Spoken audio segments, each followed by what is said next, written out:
Number 2 رؤوف، اتنی بڑی منافقت تو ہو نہیں سکتی، مجھے یقین نہیں آتا۔ یہ شخص تو میرے ساتھ جیل میں 4 مہینے تھا اور میری تعریفیں کرتا تھا۔ انہوں نے جو کتابیں لکھی ہیں اس کتاب میں میری تعریفیں لکھی ہیں۔ جب میں جیل سے ریلیز ہوا تو مجھے ریسیو کرنے آئے ہوئے تھے۔ پارٹی کے جو لیڈر تھے ان کا فیصلہ تھا کہ وسیم اختر میئر بنے۔ رؤوف صاحب کا جو مقام لندن میں تھا نا، وہ ہم نے آنکھوں سے دیکھا ہوا ہے، جس طرح سے ٹریٹمنٹ ہوتا تھا، کس طرح گالیاں پڑتی تھی ایسی کہ آپ میں تو ذکر بھی نہیں کر سکتا اس کا، ایسی سی تو گالیاں پڑتی تھیں ان کو، گندی گالیاں۔ اور سب کیا بتاؤں، وہ خود جانتے ہیں، اور اس وقت کے جو لوگ وہاں ٹیبل پہ ہوتے تھے وہ سنتے تھے، وہ یہ خود جانتے ہیں کہ لیڈر کے سامنے کیا مقام۔ ان سے بس ایسی گپ شپ لگتی تھی، ڈیٹیل میں جانا نہیں چاہتا گپ شپ کیا تھی۔ یہ آپ کی ہنسی بتا رہی ہے کہ مشکوک نوعیت کی گپ شپ تھی۔ میں وہی بول رہا ہوں نا، کافی ہے نا اتنا کہ رؤوف صدیقی کو گالیاں اندر میں بہت دی جاتی تھی۔ میں یہ بولتا نہیں، یہ میں اپنے اندر ہی رکھتا ہوں، مگر مجھے مجبور کیا اس آدمی نے۔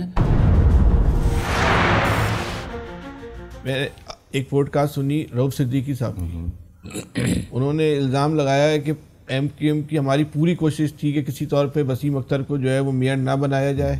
اس وقت کے گورنر بھی نہیں چاہتے تھے، اس وقت کی پاکستان میں موجود رابطہ کمیٹی بھی نہیں چاہتی تھی، لیکن انہوں نے لندن میں فیلڈنگ لگا کے جو ہے یہ کر لیا، اور ہم نے پوری کوشش کرتے رہے ان کو روکنے کی۔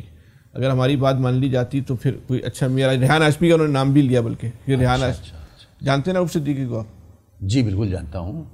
آپ کی پارٹی کے پہلا جواب دے دوں، خورشیدی بھائی کو میں سمجھتا ہوں کہ ان کو پتہ نہیں ہے کہ کیا اختیارات تھے اور کتنا کام میں نے کر سکتا تھا اور کتنا کام میں نے کیا ہیں، مگر میرے خیال میں ان کی غلط فہمی ہے، یہ ان کے پاس انفارمیشن نہیں ہے، ٹھیک ہے۔ نمبر 2 رؤوف، میں تو حیران ہو رہا ہوں آپ کی یہ باتیں سن کے، اور پھر میں نے پوڈ کاسٹ بھی دیکھا۔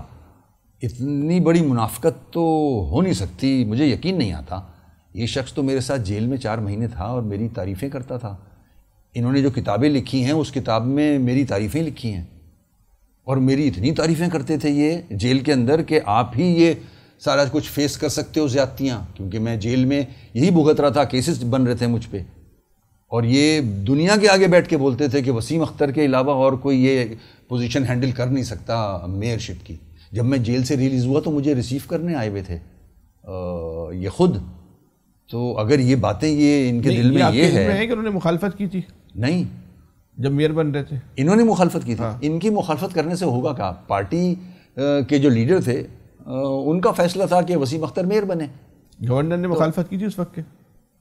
کر نہیں سکتے، نہیں وہ تو ایک الگ مسئلہ ہے، لیکن ہو سکتا ہے کی ہو، جو مجھے نہیں پتا، مگر کر نہیں سکتے۔ جب ظاہر لیڈرشپ سے آیا ہے نام تو، اور جو جن کا نام لے رہے ہو رؤوف صاحب کا، ان کا جو مقام لندن میں تھا نا، وہ ہم نے آنکھوں سے دیکھا ہوا ہے ان کا۔ ہاں، جس طرح سے ان کے ساتھ مبان پاکستان کے مجھے ہنسی آتی ہے، میں اتنا بولنا نہیں چاہ رہا، میں تو حیران ہوں انہوں نے کیسے بات یہ کر دی میرے لیے۔ کیا ان کا دکھائیے، بتائیں۔ اور میں تو افسوس ہو رہا تھا مجھے وہ دیکھ کے نہیں آپ یہ بتائیں ان کے کیا خیالات ہیں ٹی وی پہ، اور میرے ساتھ جب وہ بیٹھتے اٹھتے ہیں تو ان کے کیا خیالات ہوتے ہیں۔ ہر جگہ تعریفیں کرنا، جیل میں تھکتے نہیں تھے میری تعریف کرتے ہوئے۔ تو آپ کی تعریفیں کرتے کیوں تھے؟ کیا وجہ تھی؟ مجھے نہیں، وہ ان سے پوچھے نا کہ وہاں یہ کتاب دیکھ لیں نا، ان کی کتاب دیکھ لیں، اور جو مقام وہاں تھا ان کا، وہ تو مقام تو پتہ ہے کیا تھا لندن میں، کیا تھا، جس طرح سے ٹریٹمنٹ ہوتا تھا، کس طرح گالیاں پڑتی تھی، ایسی کہ آپ میں تو ذکر بھی نہیں کر سکتا اس کا، ایسی سی تو گالیاں پڑتی تھیں ان کو، گندی گالیاں، اور سب کیا بتاؤں، وہ خود جانتے ہیں، اور اس وقت کے جو لوگ وہاں ٹیبل پہ ہوتے تھے وہ سنتے تھے۔ تو کس بات پہ ان کو؟ تو وہ مختلف چیزیں ہوتی ہوں گی، مگر جو مقام کی بات کر رہا ہوں میں، جو عزت جو مقام ان کا تھا، وہ یہ خود جانتے ہیں کہ لیڈر کے سامنے کیا مقام تھا۔ ان سے مشورہ نہیں کیا تھا زمانے میں کسی بات کا؟ نہیں، ان سے بس ایسی گپ شپ لگتی تھی۔ اچھا، ان کو میں اس ڈیٹیل میں جانا نہیں چاہتا گپ شپ کیا تھی، وہ پوری پارٹی کے ذمہ دار جانتے ہیں کہ یہ کیوں انگیج ہوتے ہیں۔ نہیں آپ کی ہنسی بتا رہی ہے کہ مشکوک نوعیت کی گپ شپ تھی۔ میں وہی بول رہا ہوں نا، کافی ہے نا اتنا۔ نہیں تو کیا یہ لندن کیا کرنے جاتے تھے؟ ان سے پوچھیں۔ ہاں، تو وہ ان کو صرف وہاں گالیاں دینے کے لیے بلایا جاتا تھا؟ آپ جب ان سے مشورہ نہیں کیا جاتا تھا اور آپ بول رہے ہیں وہ اس کا ٹیبل پہ بیٹھ کے گالی، تو ان کو اس کام کے لیے تو نہیں بلایا جاتا، وہ صرف گالیاں دینے کے لیے؟ یہ کی حرکتوں پہ ہوتی تھی نا چیز۔ تو لندن جاتے کسی مشورہ کے لیے بلایا جاتا تھا؟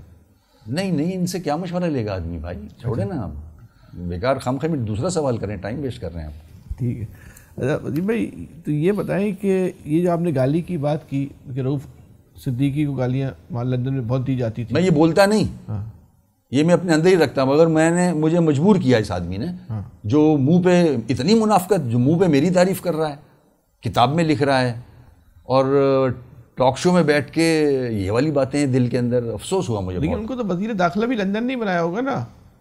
ہاں, جو بنانے کے بعد جو انہوں نے کام کیے ہیں وہ بھی تو آپ کے سامنے ہیں نا. بھائی یہ بتائیں, جو آپ گالیوں کی بات کر رہے ہیں, بہت سارے لوگ کہتے ہیں واقعی لندن سے یا ایم کیو ایم کے لوگوں کو گالیاں دی جاتی تھی.